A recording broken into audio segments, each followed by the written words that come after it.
Bien, député Koné Maxime.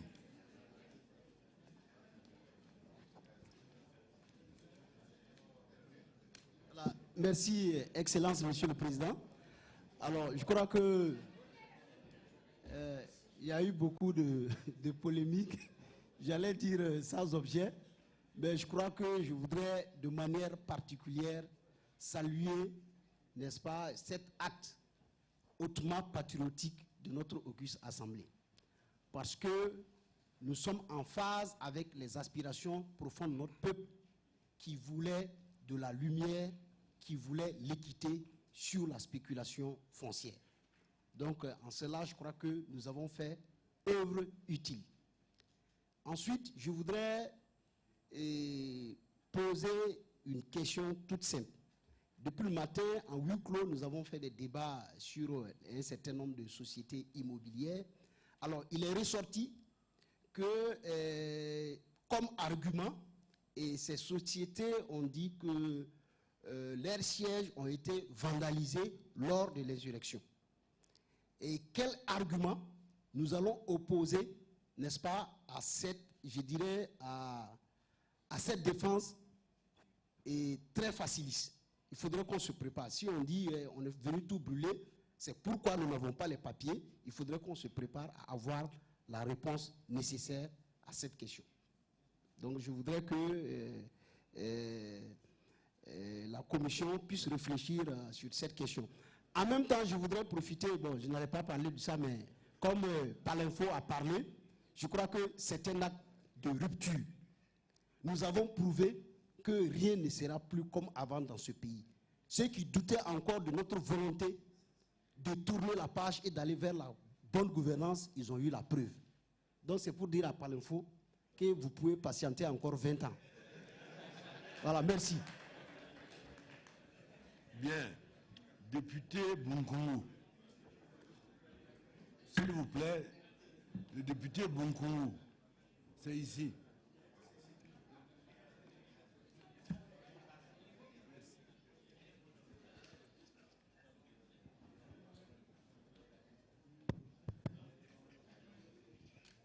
Merci, Excellence. J'ai joint ma voix à la vôtre pour féliciter une fois de plus la commission d'enquête pour le travail abattu. Lors des travaux à huis clos, j'ai pu m'informer par rapport au cas de la section LB du secteur 18, ex-secteur 24, où malheureusement les parcelles étaient vendues comme du petit pain. J'avoue que présentement, la population de cette localité, singulièrement les commerçants de cette zone, doivent se retrouver véritablement dans ce qui s'est dit. Je vais revenir sur le cas de la Sokojib, Nyoko 2, sur la route des Zingaré. En réalité, dans vos investigations, quelle a été la responsabilité des autorités gouvernementales à l'époque dans cette sale affaire de spoliation de nos populations? Je vous remercie. Bien. Député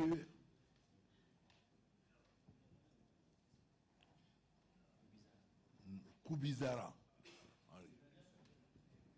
Non, on n'est pas intervenu.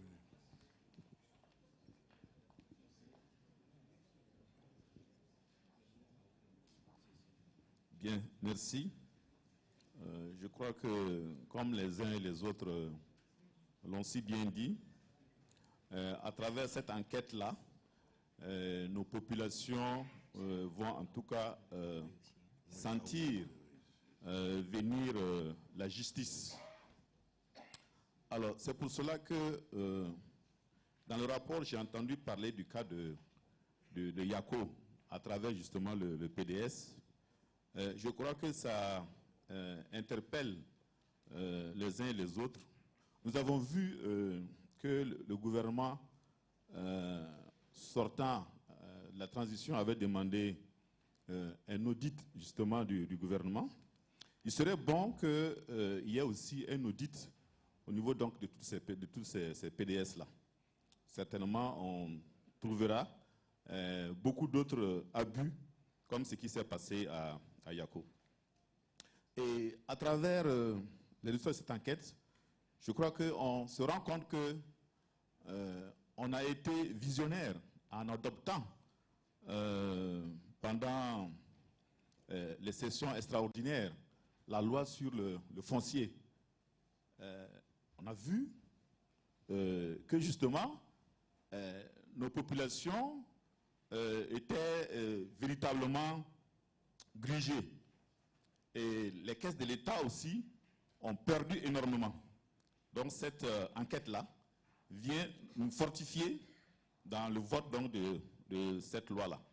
Et ça permet aussi de voir que, du coup, nous allons certainement, en termes de résultats que cette enquête va donner, nous allons certainement percevoir dans les mois à venir que le coût des parcelles vont baisser. Parce que, en plus de la loi et en plus de cette enquête-là, puisque la loi qu'on avait adoptée demandait, préconisait que quand on a plus d'une parcelle, donc on payait des taxes sur les autres parcelles. Donc je pense que certainement nous verrons, en termes de résultats, en tout cas, une baisse sensible des coûts des parcelles. Parce que même dans toutes nos communes, qu'elles soient rurales ou urbaines, vous verrez que vous n'avez pas une parcelle, en tout cas à moins de 6 millions. Il n'y en a pas. Alors, on a parlé beaucoup de l'informatisation du cadastre. C'est vrai que chaque fois on nous dit que ça coûte cher. Moi, ma proposition au gouvernement est que nous avons beaucoup de jeunes diplômés en informatique qui ne font rien. On peut les appeler. Dans le cadre de la lutte contre le chômage, c'est une option que je propose. On peut justement demander à ces jeunes cadres-là, dynamiques, très compétents, pour nous proposer, dans les 2 ans qui viennent, en tout cas, un cadastre informatisé sur tout le Burkina Faso. Donc j'invite le ministre de l'Urbanisme à y réfléchir et à contacter une association, ça existe, de jeunes informaticiens qui pourront donc lui faire des propositions. Nous allons très bientôt recevoir le Premier ministre pour la présentation donc, du PDS, du PNDS. Alors, je voulais proposer que ça soit l'occasion pour le Parlement de remettre officiellement ce rapport-là au Premier ministre. Merci. Le député Aoué. Aoué.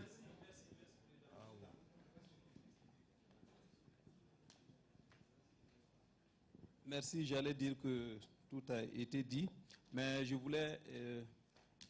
la commission a été arrosée sérieusement de remerciements, je ne vais pas en rajouter pour les inonder.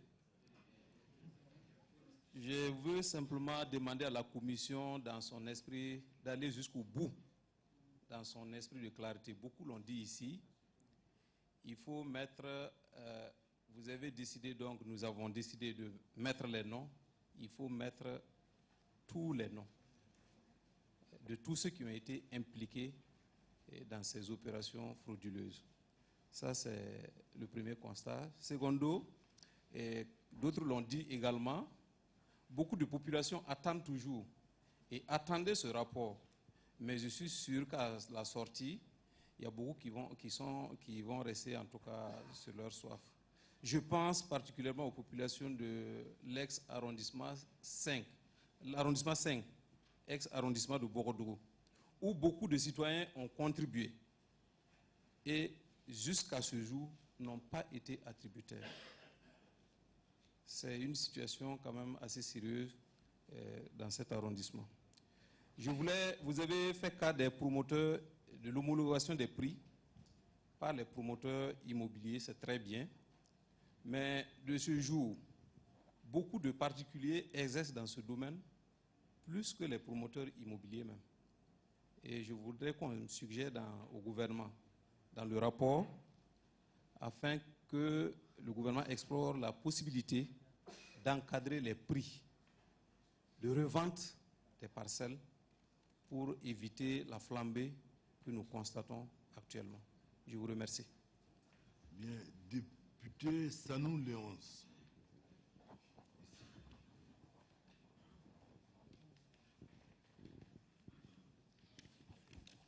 Merci, Président. À la suite des honorables députés, je voudrais juste dire que les populations véritablement opprimées, spoliées et insurgées, en tout cas en ce qui concerne Bobo-Dioulasso, n'attendaient que ça. Pourquoi je le dis? Parce que la plupart des tensions sociales, la plupart des mouvements d'humeur à Bobo-Dioulasso reposaient véritablement sur ces questions, ces situations sombres, confuses des lotissements dans les 6 arrondissements. Et donc, je voudrais dire bravo à la commission, parce que les populations des secteurs 27, 31, secteur 17, où tout le monde qualifie de poudrière, secteur 21, 22, 29, au sortir de cette session, je pense que ces populations-là seront véritablement soulagées en partie, en attendant la mise en œuvre des recommandations, des résolutions, des propositions qui ont été faites au niveau de l'Assemblée. Je voudrais aussi faire remarquer que certes, toujours pour le cas de Bobo-Dioulasso, des noms ont été cités, tels que Saleh Hassanou pour 500 parcelles, Fatou Ziba pour un détournement de 25 millions, Momo Jacqueline, 262 millions, c'est écœurant.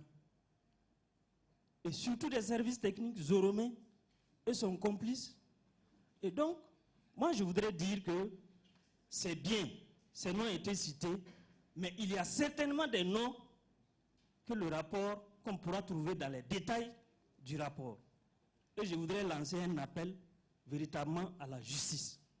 Que si éventuellement des dossiers sont transmis à ce niveau, que la justice puisse en tout cas soit prompte et réactive par rapport à ça. Parce qu'au niveau de Bobo, il y a bien d'années, les dossiers fonciers sont au niveau de la justice. Jusqu'à présent, il n'y a pas eu de lumière là-dessus. Et donc, c'est le lieu en fait de lancer un appel à la justice et même d'interpeller les maires qui sont nouvellement installés et déjà, à travers leur comportement qui montre déjà leur appétit pour les lotissements, de faire attention. Voilà. Pour terminer, je voudrais poser une question. La commission a abordé les cas des sociétés immobilières citées dans le cas de Ouagadougou. Est-ce qu'au niveau de Bobo-Dioulasso, il n'y a pas eu effectivement de sociétés immobilières? Auquel cas, si vous pouvez vraiment nous éclairer là-dessus, je vous remercie. Merci. Nous sommes au terme des interventions des honorables députés. Je vais repasser la parole au président de la commission pour répondre à vos différentes questions. Monsieur le Président.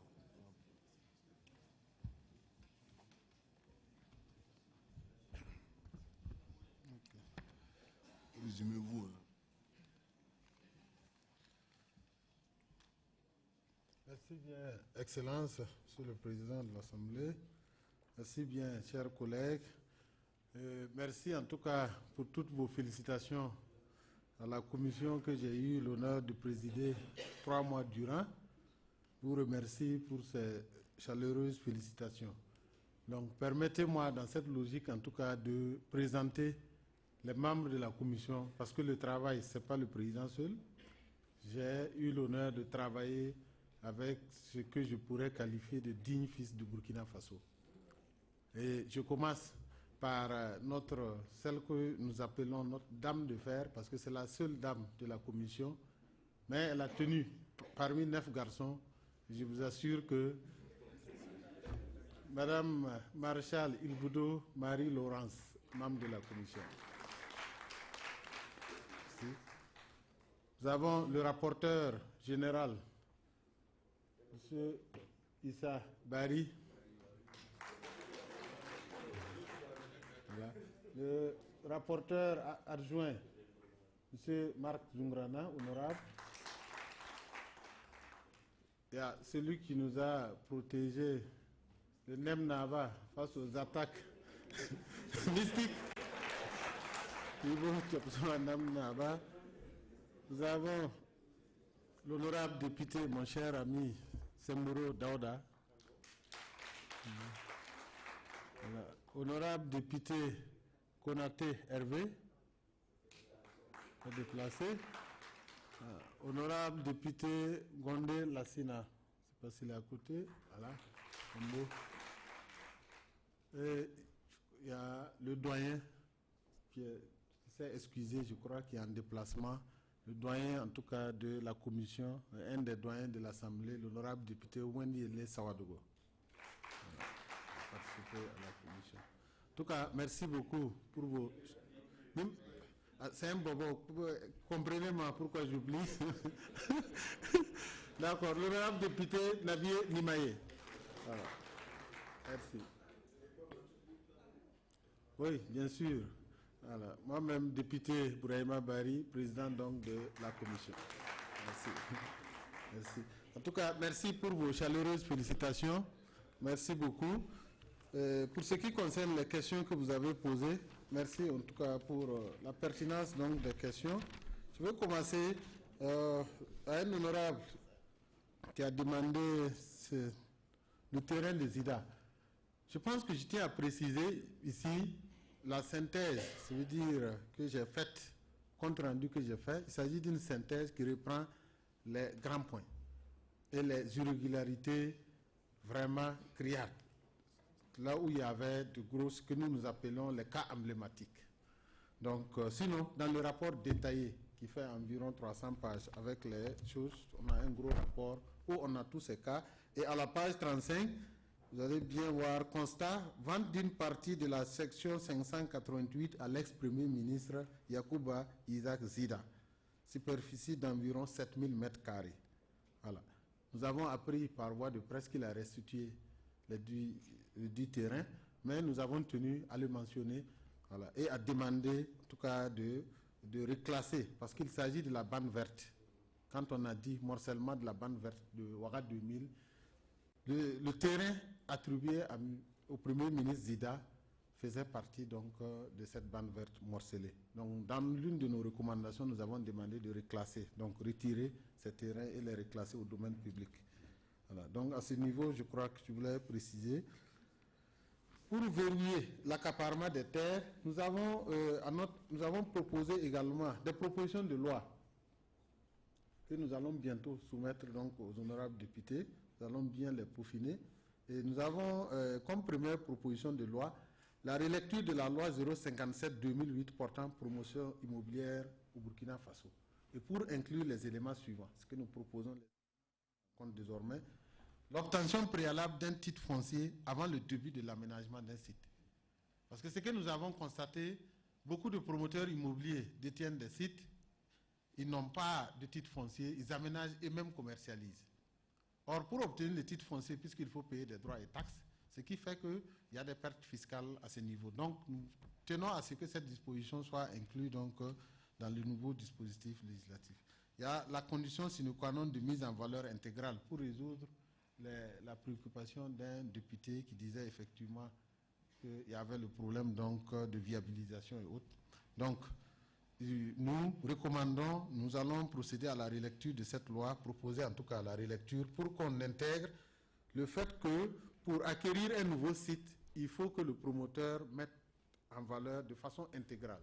Il faut de la viabilisation, il faut un minimum en tout cas d'équipements nécessaires à la vie en cité avant de permettre d'acquérir un nouveau site. Voilà. Au niveau des promoteurs immobiliers, l'une des grandes difficultés qu'ils ont aussi pu soumettre à la commission, c'est l'obtention des avantages fiscaux. Voilà. Le décret est là, mais la mise en œuvre est délicate. Ils n'arrivent pas à obtenir donc, les avantages fiscaux, les exonérations de TVA sur les matériaux de construction et autres. Or, le décret est là. Le décret est déjà en vigueur. Donc, nous tenons à ce qu'on facilite davantage ce mécanisme. Il y a une deuxième loi, c'est-à-dire la base même de tout ce qui est gestion donc, du foncier, c'est la loi 034-2012 AN du 2 juillet 2012 portant RAF au Burkina Faso. Je rappelle que c'est la dernière loi relecture, c'est en 2012, et les décrets d'application sont sortis en 2014. il faut rappeler que c'est depuis 1984, l'ordonnance 54 de 1984, qui a donc porté la première RAF, réorganisation agraire et foncière. Il y a eu une modification en 1991, puis en 1996 et récemment en 2012. Donc c'est cette loi qui est en vigueur, la loi 034. Donc nous demandons également de relire cette loi pour pouvoir tenir compte de certains éléments qu'on a pu découvrir au niveau donc, de nos investigations. Ainsi, par exemple, l'évolution des villes, quelqu'un a parlé tantôt, il faut maîtriser effectivement l'évolution des villes au regard donc, des titres d'occupation délivrés au privé dans les zones hors lotissement. C'est-à-dire Bachir qui parlait donc des fermes et autres. Donc nous voulons tenir compte de ces éléments. Il faut vraiment qu'on diminue l'espace accordé donc aux particuliers pour les fermes. Il faut tenir compte de ces éléments, limiter peut-être les superficies. Donc, la création d'une commission chargée de la cession à titre provisoire des terres du domaine privé immobilier de l'État et des collectivités territoriales réservées à l'habitation. À ce niveau, je précise que, suivant donc les dispositions de cette loi 034, actuellement en principe, il y a 3 domaines fonciers nationaux. Il y a un domaine foncier appartenant à l'État, celui des collectivités territoriales et celui donc des particuliers. Donc, tel que si vous revisitez cette loi, vous allez comprendre qu'actuellement la commission d'attribution des terres à usage d'habitation a été supprimée, purement et simplement supprimée. Donc au niveau de l'État, ça ne pose pas problème. On dit que ça sera géré par tirage au sort, adjudication. Mais ce n'est pas précisé. Il manque quelque chose. On a supprimé la commission d'attribution des terres pour ce qui concerne donc le domaine foncier de l'État. Maintenant, le domaine foncier appartenant aux collectivités territoriales, le législateur dit que ce domaine sera géré par le conseil donc, des collectivités. Et c'est là notre problème. Au regard des manquements qu'on a constatés, les maires qui se sont attribués 500 parcelles, 100 parcelles, nous pensons qu'il faut revoir le mécanisme. Donc c'est pour ce faire, nous avons proposé une commission type, bien sûr. Il y aura donc des amendements pour que le maire soit désormais membre de la commission et non président. Parce que nous avons constaté, tout ce que nous avons auditionné comme maires qui sont impliqués dans ces malheurs, ils disent qu'ils ne connaissent pas. On ne peut pas continuer à laisser la gestion donc de nos terres à des gens qui disent chaque fois qu'ils ne connaissent pas. Moi, je pense que ça aussi, ce n'est pas normal. Il faut qu'on règle ce problème. Le maire, à chaque fois, il dit que lui, il n'est pas au courant, que c'est les services techniques. Donc, en attendant de les former sur cette question, en attendant de trouver un mécanisme pour que les gens aussi prennent conscience que la terre est sacrée et qu'il ne faut pas la gaspiller, il ne faut pas donc la gérer n'importe comment, nous pensons qu'il faut quand même revoir ce mécanisme en mettant en place une commission type. Une commission type, et nous avons proposé, comme président, nous avons revu un représentant donc, du ministère en charge de l'aménagement du territoire. Et ça aussi, c'est pour tenir compte des faits constatés. Voilà. Et le rapporteur, un représentant du service chargé des domaines, voilà, les membres. Bien sûr, il y a le maire. Maintenant, on a précisé qu'il faut un représentant du conseil municipal ou d'arrondissement élu à la majorité absolue des voix. Donc, ce n'est pas forcément le maire. Pourvu que la personne qui sera membre de la commission d'attribution représente le conseil municipal ou bien le conseil d'arrondissement. Voilà. Donc le maire, c'est pour éviter que le maire, si on dit qu'il ne fera plus partie, il va envoyer son petit. Donc si tu n'es pas crédible, tu ne peux pas avoir la majorité absolue des voix au niveau du conseil municipal. Je pense que c'est pour éviter vraiment les dérives qu'on a constatées. Donc, ce sont des propositions de loi. Nous allons les ramener ici pour amendement, donc dans les prochains jours. Donc ça, c'est pour répondre un peu aux questions telles que qu'est-ce qu'on a prévu pour verrouiller l'accaparement des terres et puis aussi revoir donc le mécanisme de gestion donc des lotissements. Nous avons prévu ça et nous sommes convaincus qu'il faut revoir le mécanisme parce que si on le laisse tel, c'est vrai les sanctions sont là, déjà ça va donner un ton parce que nos maires fraîchement élus, je pense qu'ils vont réfléchir par 2 fois pour attribuer un terrain donc à quelqu'un d'autre, mais il faut revoir nécessairement le mécanisme et aussi continuer la formation des maires donc en matière domaniale et foncière. Merci. Je vais répondre également, il y a une question assez pertinente par rapport à si la commission a entendu les maires centraux. Je crois qu'il s'agit notamment du maire Simon Compaoré. voilà, et du maire de Koudougou, Zagré Seydou.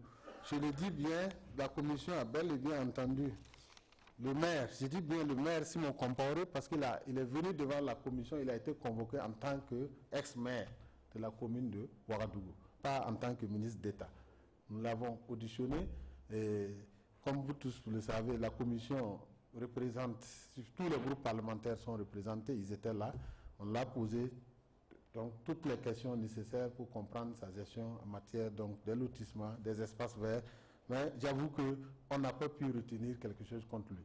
Parce qu'à Ouagadougou, contrairement à Bobo, où le maire central s'est permis lui-même d'attribuer des terrains sur le territoire des maires d'arrondissement, ici, nous n'avons vu aucun acte que le maire Simon Compaoré a pris pour attribuer une parcelle. Nous partons sur la base de faits. C'est un travail qui a des enjeux importants. Je pense que c'est au-delà de toutes les passions. Nous avons fait un travail. Tout ce que nous avons indiqué ici, nous avons les documents et nous avons les enregistrements audio. Donc à ce niveau, rassurez-vous, je pense qu'il a été bien entendu, il s'est défendu par rapport à la gestion des espaces verts également. Il s'est bien défendu. Nous n'avons pas pu retenir quelque chose contre lui. Quant au maire Zagré Seydou, je le répète, il a également été entendu, pas en tant qu'actuel directeur de cabinet du président, mais en tant que maire, ancien maire de Koudougou. Et nous avons le cas donc, du retrait d'une réserve administrative qui appartenait à la CCVA, qu'il a attribué à M. Zongo Yamba Emmanuel. Il a explicité cette situation parce que la réserve administrative appartenait à la CCVA, mais la CCVA n'a pas mis en valeur cette réserve administrative.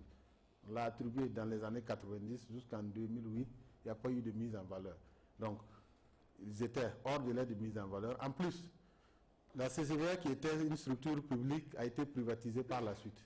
Donc, voici deux raisons qui ont poussé donc, le maire Seydou Zagré à procéder au retrait. Nous avons vérifié effectivement la procédure de retrait, aussi avec les documents nécessaires, et il a réattribué cette réserve après déclassement, pris par décret pris en Conseil des ministres. Nous avons en possession donc le décret qui a été pris en Conseil des ministres pour déclasser cette réserve avant de l'attribuer à un particulier. Donc, au regard de la procédure, il n'y a aucune entrave, aucune entorse donc, à la réglementation.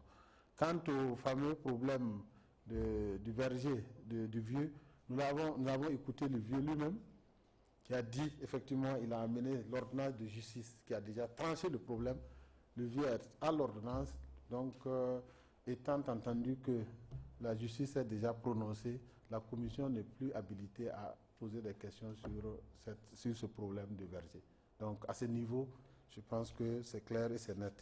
Donc je rappelle encore une fois de plus que le rapport général, qui est suffisamment explicite, où il y a tous les noms, je pense qu'il y en a qui demandaient à ce qu'on n'a pas cité assez de noms, il y en a suffisamment.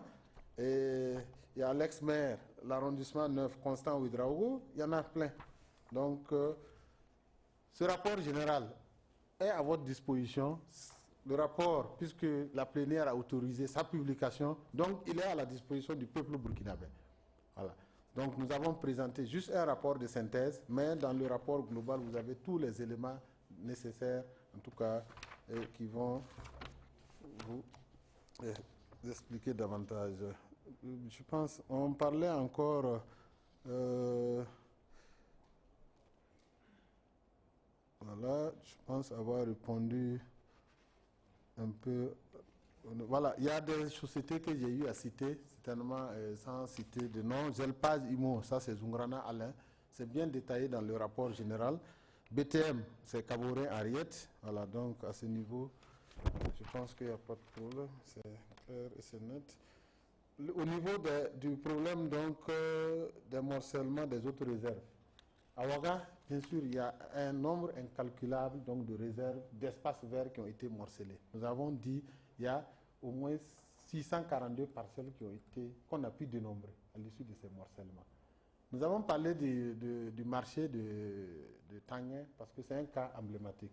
Sinon, il y a bien sûr d'autres réserves et ça contenu, le détail est dans le rapport général. Vous aurez l'occasion de détailler, la presse aura l'occasion de prendre connaissance de ces morcellements. Ils sont vraiment choquant et ahurissant. Donc,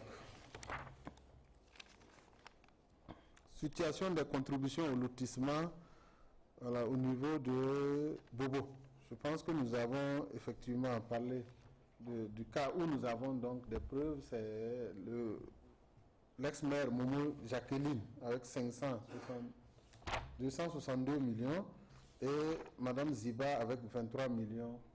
Donc ce sont ces cas qu'on a pu en tout cas pré-auditionner. Mais on a auditionné d'autres maires par rapport aux contributions au lotissement, mais c'est ces deux cas où on a pu avoir assez d'éléments qui prouvent qu'il y a eu des malversations au niveau de Bobo Dioulasso. Donc il y a le cas des propriétaires terrain ayant plus d'une parcelle. Je pense à ce niveau, c'est un problème qu'il faut gérer dans son ensemble. Parce que les dispositions de la RAF sont claires. Dans un même lotissement, on ne peut qu'être bénéficiaire d'une seule parcelle. Maintenant, je pense qu'au niveau du conseil des collectivités, il y a des par exemple à Bobo, on a vu des délibérations où les maires même ont décidé de fixer, par exemple, par propriétaire, par hectare, 2 parcelles, 3 parcelles pour chaque pour dédommager les propriétaires terriens. Bon, donc je pense qu'à ce niveau, il faut qu'on revoie à travers donc, la relecture, il faut qu'on soit ferme. C'est parce qu'il y a eu trop de manquements et la population était frustrée, donc ces maires trouvent des alternatives pour un peu calmer la situation. Mais je pense que la loi est claire, il faut qu'on respecte la loi, voilà, à ce niveau. Voilà, et la délibération du conseil municipal ne peut pas aller en violation donc, de la loi. Donc à ce niveau, je pense qu'il faut être assez ferme. Voilà. Donc je pense que... Il y a le cas de Yako, là je vais demander à l'honorable député Barry Issa de donner donc des éléments par rapport à ce cas. Voilà. Mais avant, vous avez parlé de la responsabilité donc, du gouvernement par rapport à Yoko 2.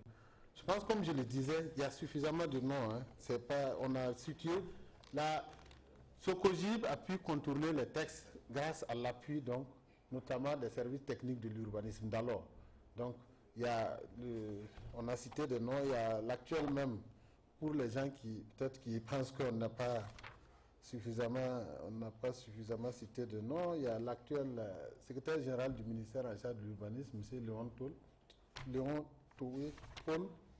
Voilà, il y a son nom ici. Donc, vous aurez l'occasion de constater qu'on a cité tous les noms et sans cacher quelque chose. En tout cas, là où on a eu des éléments probants, clairs et nets. Donc, je vais demander à l'honorable Issa de d'expliquer un peu la situation donc, de Yako. Oui, Zaka et Zad. Voilà. Nous n'avons pas sauté Zaka et Zad, Madame Zongo. Nous nous sommes penchés. Nous avons... il faut rappeler que la ZAD a été... Parce que compte tenu des missions qui nous ont été confiées, on nous a dit de se penser sur la promotion immobilière et sur les lotissements de façon globale. Donc, a priori, c'est difficile de s'orienter sur des aménagements spéciaux. Mais néanmoins, on est allé à la ZAD et nous avons constaté que la ZAD est gérée actuellement par la Chambre de commerce et d'industrie du Burkina Faso. Nous les avons auditionnés à plusieurs reprises pour comprendre pourquoi la Chambre de commerce, est-ce que c'est un promoteur immobilier, ils nous ont amené leur statut. Je pense qu'il y a une disposition de leur statut qui leur permet d'aménager des ouvrages publics et de faire en tout cas choses. Ils nous ont donné une liste de tous les attributeurs de la ZAD avec les montants qu'ils ont eu à payer. Je pense qu'il y a 2 projets, ZAD 1 et ZAD 2. Au niveau donc de la ZAD 1, tout le monde s'est acquitté, tous les souscripteurs sont à jour. C'est au niveau de la ZAD 2 qu'il y a une vingtaine donc, de personnes qui n'ont pas encore fini de payer. Et ils nous ont rassuré qu'ils ont déjà pris des engagements, donc il n'y a aucun souci à ce niveau. Nous avons demandé pour la question donc, du délai de mise en valeur, parce que cette question se pose et à ce niveau, il faut que, si vous avez suivi un peu, on a une recommandation pour dire que de retirer toutes les parcelles, après avoir examiné les parcelles non mises en valeur dans les délais. Il faut qu'on soit ferme désormais, parce que la spéculation part de là. Les gens prennent des terrains, on dit le délai de mise en valeur c'est 5 ans. Généralement, ce n'est pas les populations qui n'ont pas de moyens qui font ça. Hein. C'est les gros promoteurs. Ils prennent des terrains de 1000 m², 2000 m², ils posent 10 ans après, c'est pour morceler et vendre. Donc, c'est ça qui a guidé un peu l'une de nos recommandations où on a dit il faut dans toutes les communes recenser les parcelles non mises en valeur, mais bien sûr examiner au cas par cas, parce que même la RAF a prévu les cas sociaux. Au cas où tu n'arrives pas à mettre en valeur pour des raisons, pour manque de moyens, il y a un délai supplémentaire. On peut proroger ce délai de 12 mois maximum. Voilà. Donc, il y a toujours ces cas qui sont prévus. Il faut examiner et voir aussi la sensibilité. Sinon, pour quelqu'un qui prend un terrain à la ZAD de 2000 m², je pense qu'il a les moyens pour mettre ça en valeur. Et nous avons exigé que la Chambre de commerce fasse une situation par rapport à ça. ZACA. Le projet ZACA, c'est le ministère en charge de l'urbanisme qui gère le projet ZACA. Nous avons également examiné, puisque si vous remarquez, il y a beaucoup de terrains qui ne sont pas encore... les chantiers sont en cours, pas épuisés, mais je pense que nous avons la situation, et dans les documents que nous avons, il y a 269 souscripteurs qui sont à jour. Totalement, ils ont tout payé. Et il y a 13 souscripteurs actuellement qui sont en cours de paiement, en retard de paiement. Donc nous avons là également demandé au ministère en charge de l'urbanisme de respecter les dispositions qu'eux-mêmes ils ont fixées, notamment les délais de mise en valeur. Mais c'est des clauses contractuelles qu'ils ont avec le projet. Donc en cas de non-paiement, s'il faut retirer le terrain, ils vont le faire, ainsi de suite. Donc voici les éléments que je pouvais apporter par rapport à ZACA et ZAD. Mais nous avons en tout cas toutes ces listes et avec les noms des attributaires. Si vous voulez, on peut vous les communiquer. Voilà. Je pense que c'est... Est-ce qu'il y a une question qui n'a pas été... Oui. Oui, au niveau de la Banque de l'Habitat. Il faut dire qu'à ce niveau, je pense que nous sommes convaincus d'ailleurs qu'il y a un problème à ce niveau. Parce que la Banque de l'Habitat accompagne les promoteurs immobiliers dans la construction des logements sociaux. Mais pour ce qui concerne les trois sociétés dont j'ai cité, Satmo, Azimo et Sokoji, nous avons toutes les conventions. Nous allons mettre d'ailleurs tous les dossiers à la disposition donc, du procureur général pour que lui, il détermine la nature des infractions. Parce qu'il y a une autre société, SACBA, TPI, qui est dans... Voilà. C'est cette société qui a un prêt donc, à hauteur de 14 milliards. Cette société doit à la Banque de l'Habitat. Et SACBAT, là, ça appartient à la même Alizé Tangano. 14 milliards. Et ce sont les trois promoteurs immobiliers qui ont signé des conventions pour nantir des parcelles volées à l'État pour éponger cette dette. Donc, nous avons entendu ici la Banque de l'Habitat, nous avons dit à son DG d'annuler rapidement les conventions parce que ces parcelles ont été illégalement occupées et acquises. Donc je pense qu'il disait qu'il allait rapidement, parce que les conventions n'ont même pas été signées ici, d'après ce qu'il nous a dit. C'est au Niger qu'il signe ces conventions, et qu'il allait repartir au Niger, à Niamey, pour voir la PCA, pour signer, annuler les conventions. Donc par rapport à la Banque de l'Habitat, je pense que c'est ce que nous avons comme information. Voilà. Ok. Donc, je vais demander à l'honorable Dari de parler de Yako rapidement. Ok. D'accord. Lui d'abord. D'accord. Donc, parce que nous sommes autour de... Si on veut faire la synthèse, nous avons plus de 105 000 parcelles qui ont été retirées. Mais ce que nous avons demandé donc de retirer au profit de la Sonature, si on fait les simulations simplement ici en vendant donc peut-être à 20 000 francs le mètre carré, vous allez voir pour ceux qui ont des machines, ça fait donc plus de 100 milliards qui sont partis comme ça. Donc vous voyez aussi l'étendue de l'escroquerie et l'étendue en tout cas de l'accaparement. Et je pense que c'est pour ça, ce matin, à l'unanimité, il n'y a pas eu d'opposition ici ce matin. Tout le monde a applaudi et tout le monde a accepté qu'il faut corriger, voilà, ces irrégularités. Donc, je vous remercie, en tout cas au nom de toute la commission.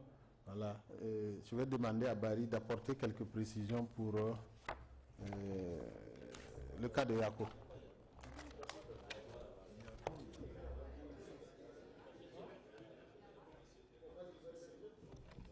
rapidement, s'il vous plaît. C'est le PDS. Merci. En fait, pour ce qui est de Yako, la commune a reçu, en tout cas, un financement pour aménager le canal central de la ville de Yako. Il se trouve que pour aménager le canal passe devant 8 parcelles, 8 cours. Et donc, pour pouvoir aménager, il faut réduire les superficies donc, de ces parcelles-là. Et le receveur des domaines et le PDS, à l'époque, sont partis voir donc, les propriétaires de ces cours qui ont accepté donc, de céder une partie de la superficie donc, de leur parcelle. Et eux, ils ont dit en contrepartie, il y a une réserve qu'ils vont morceler pour pouvoir les satisfaire. Effectivement, ils ont morcelé la réserve. Mais au lieu de les satisfaire, ces populations ont dit comme c'est d'utilité publique, eux, ils ne veulent pas de contrepartie. Il y a seulement une seule personne dont le canal passe au bon milieu de la cour. Donc, ça a pris carrément toute la parcelle. Maintenant, comme ils ont fait le morcellement, ils se sont partagés. Le PDS a pris le PDS au nom de Sondé, je crois, Sondé Moumouni. Il a pris une parcelle. Ils ont le receveur une parcelle, son directeur provincial une parcelle. En tout cas, ils sont nombreux. Ça fait 7 parcelles qu'ils ont pris. Et le propriétaire dont le canal passe au milieu de la cour, on lui a donné effectivement la plus grande partie de la réserve qui faisait 3000 mètres carrés.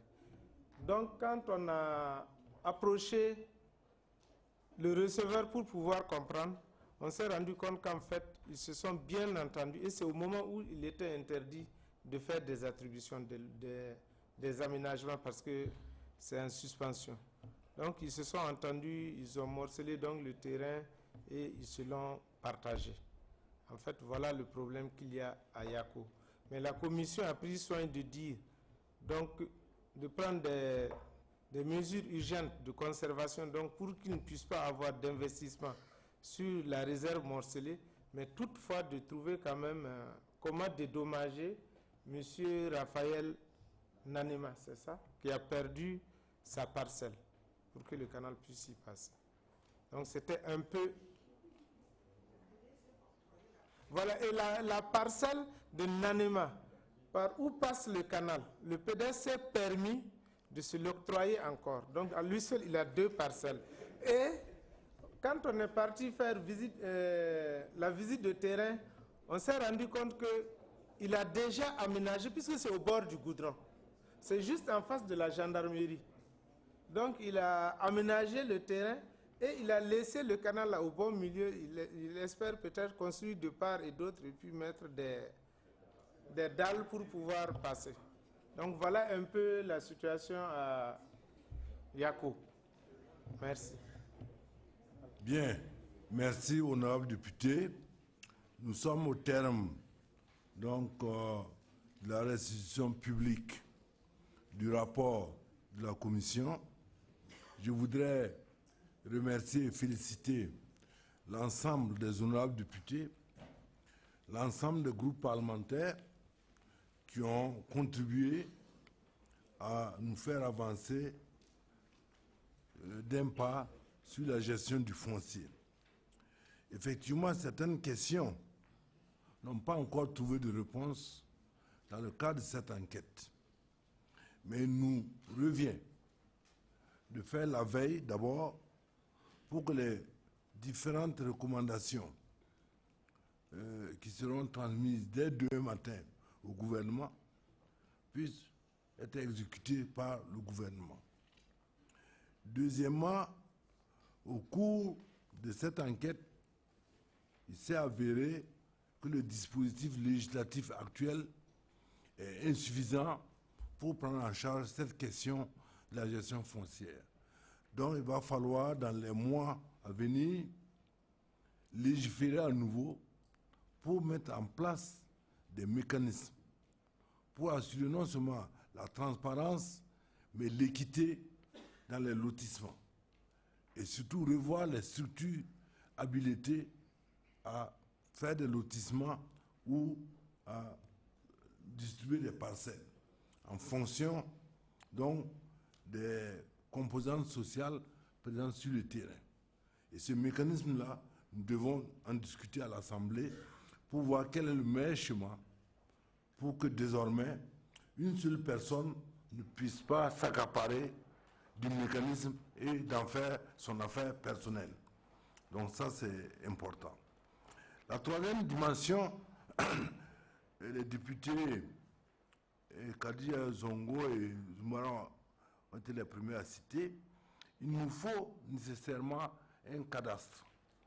Nous l'avons dit depuis la première session, sans cadastre foncier, mais on va naviguer à vue.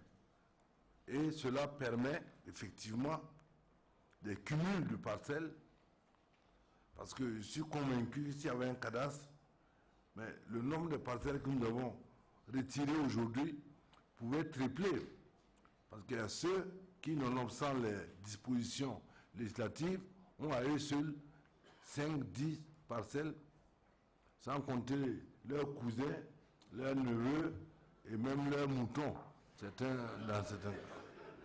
Donc, je pense que nous sommes en débat budgétaire. Il est de l'intérêt du trésor public, donc du gouvernement, de travailler à la mise en place de ce cadastre.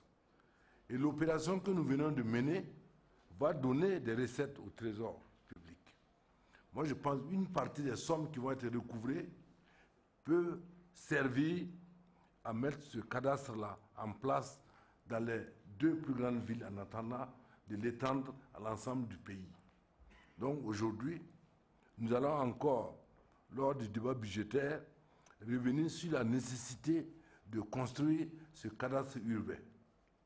Et avec ça, ce cadastre, s'il est informatisé, tout Burkinabé pourrait avoir la possibilité de vérifier et, le cas échéant, de dénoncer des pratiques mafieuses entourant le lotissement et la distribution des parcelles.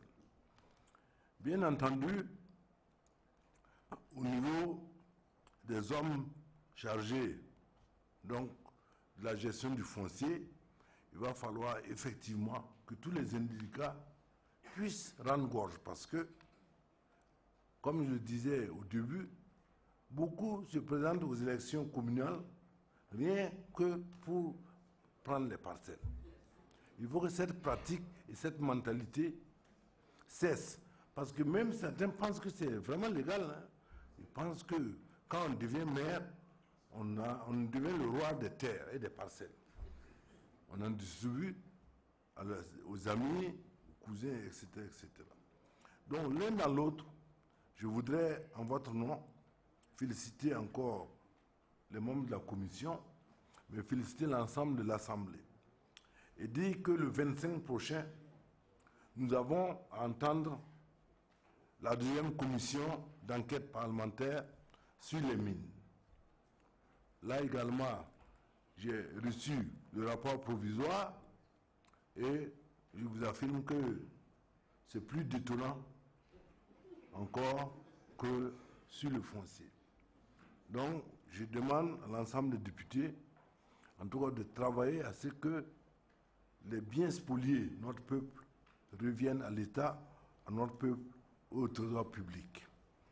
Je voudrais terminer en informant les députés que demain matin, à 9h, nous recevons le réseau de lutte contre l'excision et les violences faites aux enfants avec la commission des affaires économiques et sociales, avec le réseau de coquilles genre dans cet hémicycle. Et je crois aussi la commission des lois, je ne sais plus quelle commission, en tout cas une quarantaine de députés, et nous devons entendre le plaidoyer de ces réseaux de lutte contre les violences et l'excision.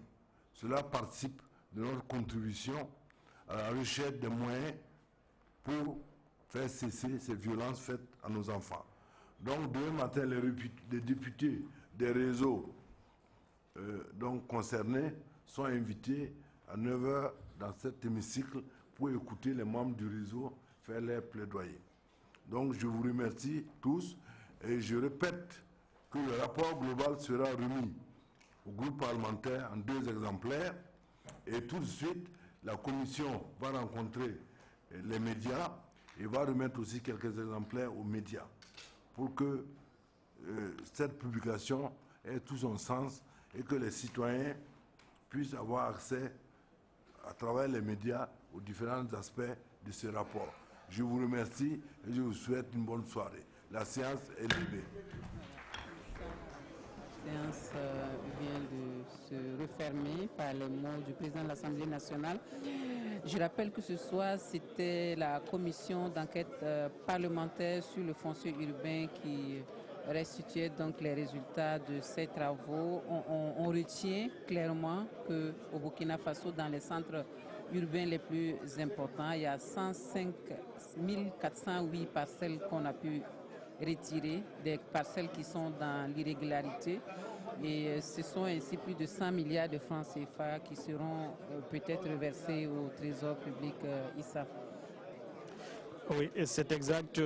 Comme je le disais tantôt aussi, effectivement, ce rapport ne déçoit pas, parce que 108 000 parcelles à retirer juste en quelques 3 mois d'enquête. Et comme vous le dites aussi, ça n'a concerné que quelques 15 villes du Burkina. Tout à fait.